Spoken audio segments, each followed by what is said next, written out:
Wonderful. So let us begin a heart-focused breathing technique. And let us place our awareness in the area of our heart and take slow, deep breaths. And visualize these breaths flowing in and out of our hearts.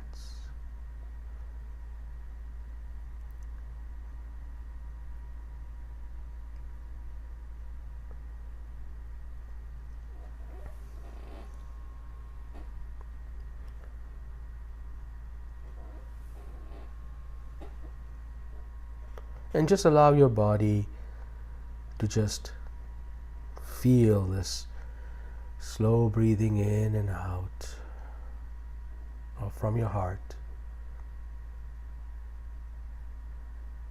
Beautiful.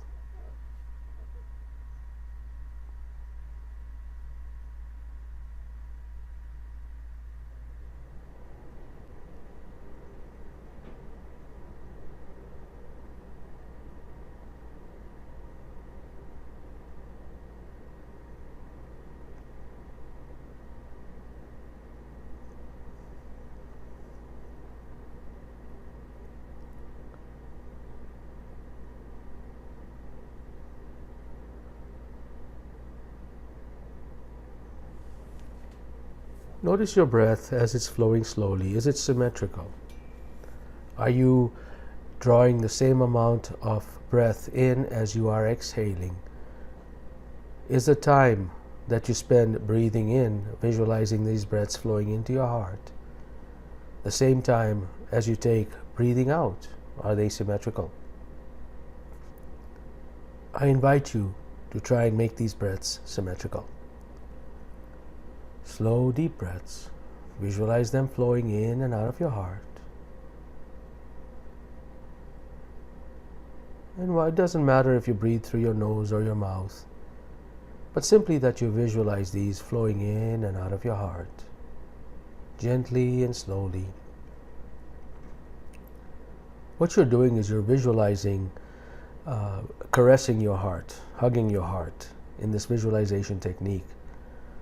You are showing your heart a lot of compassion. In other words, you're showing yourself a lot of compassion.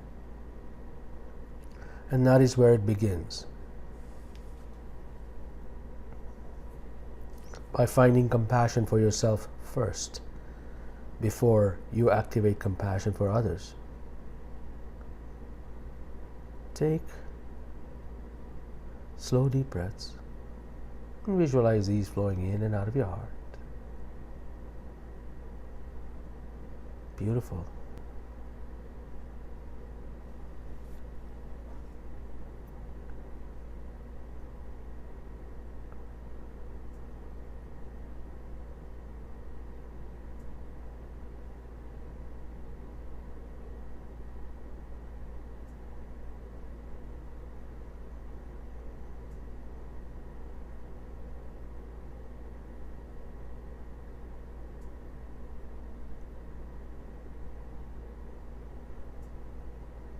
Beautiful.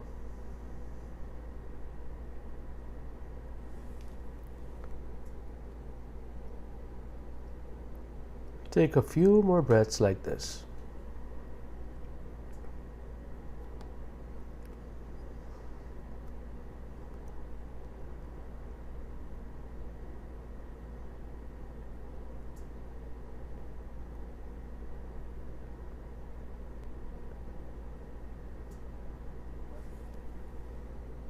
Beautiful. Excellent. Thank you for this wonderful practice.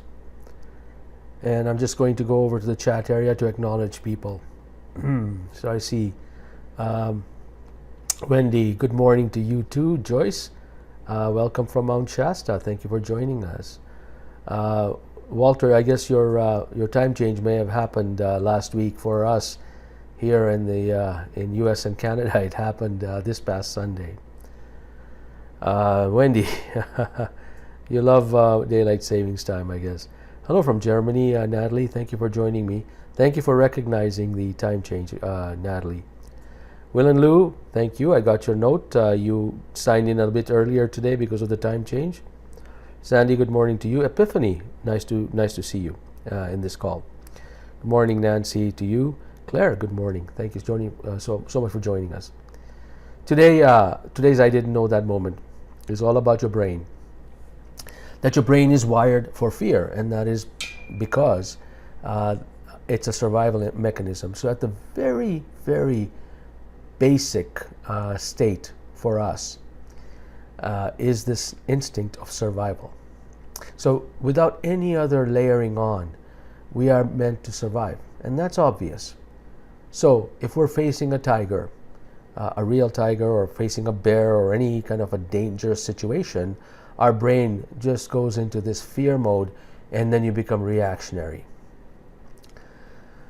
And that is really the function of the brain when you are actually triggered that way. The brain waits for your signal, your impression of the surroundings before bypassing the prefrontal cortex, which is really the part that allows you to think long term, allows you to understand the consequences of your response, and just bypasses all of that, so you become extremely reactionary without realizing what the consequences are. And that's useful if you're facing a tiger, or you're about to fall over a cliff or something. It's not useful when there's no immediate physical threat to you or your loved ones. That is not even, it's not meant to be used for that, although the brain needs to have a signal that distinguishes it from a real threat to one that is perceived, or one that is emotionally painful for you, but there's no real physical danger to you. So now that you know how brain is wired, it doesn't distinguish between something that's actually going to happen to you from a physical harm perspective, or that you're recalling a painful memory that perhaps you were physically harmed or emotionally traumatized. It doesn't know the difference. It thinks that situation is still there. So it behaves and bypasses the frontal cortex and goes right to that fear response mechanism. Now that is good because if there's a real danger in front of you, you are about to be harmed, this is a good mechanism to have. It's not good if this is something that is not there, but it's just playing in your mind. Okay? So how do we address this situation? So the first thing you need to do is to train the brain. And the way to train it, and this is a slow and steady wins the race kind of thing, you train the brain by recognizing the danger as imminent or not. So when you are triggered by something, and you'll know that you feel tensed up, you feel angry, you feel frustrated, your emotions are going to tell you what you are sending, what kind of signals you're sending to your brain. The higher the intensity of the stress response, the faster the brain bypasses the prefrontal cortex. So what you want to do is you want to assess the situation. If you get triggered, ask yourself this question: am I in immediate danger? If the answer is no, then ask yourself, do I want to slow this response down, or do I want to become reactionary? The first couple of times you may not succeed at slowing your brain down. You may just become reactionary. But you have to try this every time you're triggered. You must, even after the fact, if you evaluate the situation and say, you know what, I should have stopped myself, I should have asked these questions, I should have put my brain at ease and saying, no, let's start thinking long term, let's start thinking out of this particular situation. Even if it's after the fact, after you've reacted, that is even important, because what happens is pretty soon that point will come closer and closer to you into the now, and then you will be able to actually to feel it coming on, and you'll be able to stop yourself. So the idea is to continually monitor your body, and every time you get triggered, see if you can get in front of that. And it takes practice. It may take 2 or 3 times before you can get in front of that. And once you get in front of that, what you do is you ask this question: am I in immediate danger? If the answer is no, then what you do is you do the next thing that we're going to do, and that is the quick coherence technique. Okay? You do this technique right there, and you will see amazing results come up in terms of your thinking process will be reinstated. You'll be able to find your way out of a situation because there's no immediate danger. So let us slide right into this quick coherence technique and see if we can use this in conjunction with our fear response, because our brain tends to bypass our frontal cortex, our thinking part, our executive functioning when we're in fear, that is emotionally charged fear. So let us begin to place our awareness in the area of our heart. And let us take slow, deep breaths. And visualize these flowing in and out of our hearts.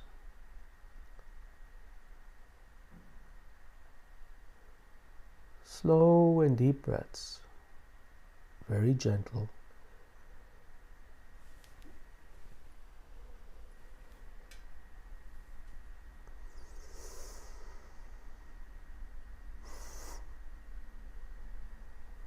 And now I want you to experience a positive feeling of love, of appreciation, of peace, gratitude. And just bring forward these emotions. Emotions like this are something that you want your body to feel it's happening now. Because these are the emotions that you want your body to feel like it's happening now. And if you bring it forward, it's happening now. Even if it's a situation that happened 2 years ago, you're bringing it forward, your body will respond as if it's happening now. And the more positive feelings you inject into your body, the bigger this impact's going to be in terms of your ability to think longer term, your ability to become more intelligent, make more intelligent decisions, your effectiveness at cultivating relationships and managing relationships and having difficult conversations with loved ones. It's going to give you the strength and the compassion and the courage. So bring this forward. Celebrate it. Slow, deep breaths. Visualize these flowing in and out of your heart. And experience a regenerative feeling such as compassion, peace, appreciation. Draw that into your heart.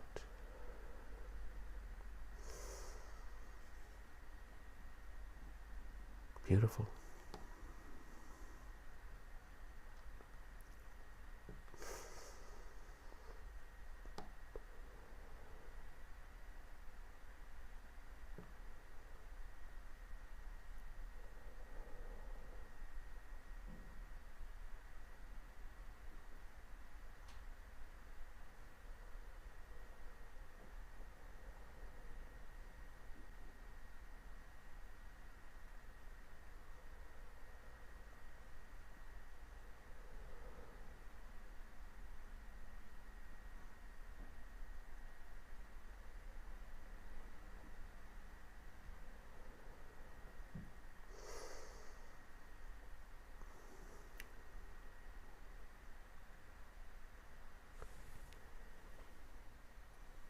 Slow, deep breaths. Visualize these flowing in and out of your heart.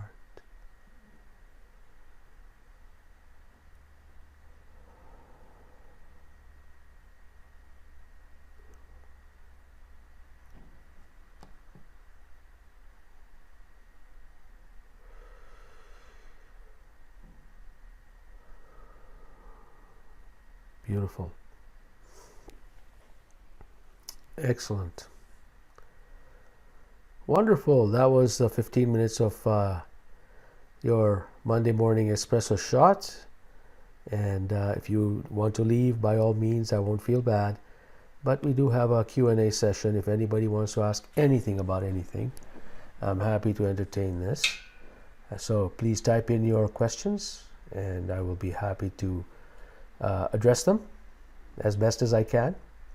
There are some people just typing. As they're typing, I talk a bit more about the brain. And in case you didn't know this, now I've been saying this for a long time, is that the heart sends more information to the brain than the brain sends to the heart. And so when we take these slow, deep breaths, we actually send information to the brain, which is the frontal cortex. And when we are in this scared mode, our heart then takes over if we allow it to. and allow the frontal cortex to be lit up. There's a question. Walter, short of buying a gadget, how can you tell I'm in coherence? Short of buying a gadget, Walter, the only way you can tell if you're in coherence is how you feel, what your emotions are like. So the way to really tell is if you, I don't know if you're part of my Happy Thoughts channel on Facebook, but if you go watch any of those inspirational videos and you feel something in terms of your emotions, and your emotions are up because you're feeling inspired, you're feeling compassion, or you're feeling just giddy because you're watching animals play or children play, that is coherence. That is when your body is well on its way to coherence. When you're feeling anything less than that, you're not coherent. Okay? And that's essentially from a physiological perspective. That's what it is. The other thing, Walter, and I did this with a grade 12 class just 2 weeks ago, and because I did not have I did not have time to hook them up on the M-Wave machine to show them from a scientific perspective what coherence is. I asked them to do a heart-focused breathing technique, the technique that we do the first 5 minutes. And so I asked them, I said, why don't we place our awareness in the area of the heart and then take slow, deep breaths. And as they took the slow, deep breaths, and I did that for a few breaths, then I said, okay, tell me, how many people felt a change? And most of their hands went up, and I felt a change. And I said, well, that's because you went from being incoherent to a space of coherence. And I want you to make that your new normal. So, Walter, for you is to take slow, deep breaths and visualize these flowing in and out of your heart. And if you feel a drastic change, that means you've now shifted into coherence, which means you weren't in coherence. So that's a technique. Try that technique. And I would love to hear at some point how that's coming for you. So anytime in the day, do this technique. And if you feel a huge shift, that means you are out of coherence in a big way. If you don't feel much of a shift, that means you're in the zone, you're in coherence. Okay? I hope that helps. Epiphany, you're welcome. Thank you so much for joining us every week. Epiphany, I really appreciate that. Thank you, and keep posting on Facebook. I read your posts with interest. Thank you so much. Natalie, as someone who had to deal with PTSD, I can say that trauma brings us back into a frozen past. So first we need to comfort us and realize we are now safe. And then I found the freeze frame very helpful to bring me out of reactive mode. Natalie is talking about an advanced form of this heart coherence building technique called the freeze frame technique. And that is indeed a very powerful technique. The military use it to help them navigate through combative situations. So this is as bullets are flying overhead, or you're about to enter into a very tense situation. You know that your life is actually physically, in this case, your physical life is actually in danger. And to prepare yourself, you go into this freeze frame mode and get yourself that. Now that's the extreme condition, but you can use it for everyday situations. You can use it every day. And this is what Natalie, she took our 21-day reboot program in which where we learn advanced heart math techniques. And I'll launch that hopefully in the next month or two, another 21-day program. Okay, doesn't look like there's any more questions. Joan, you're most welcome. And Claire, you're welcome, Claire. Thank you for sharing your day with us. I hope you guys have a fantastic, wonderful, exceedingly well rested and coherent day today.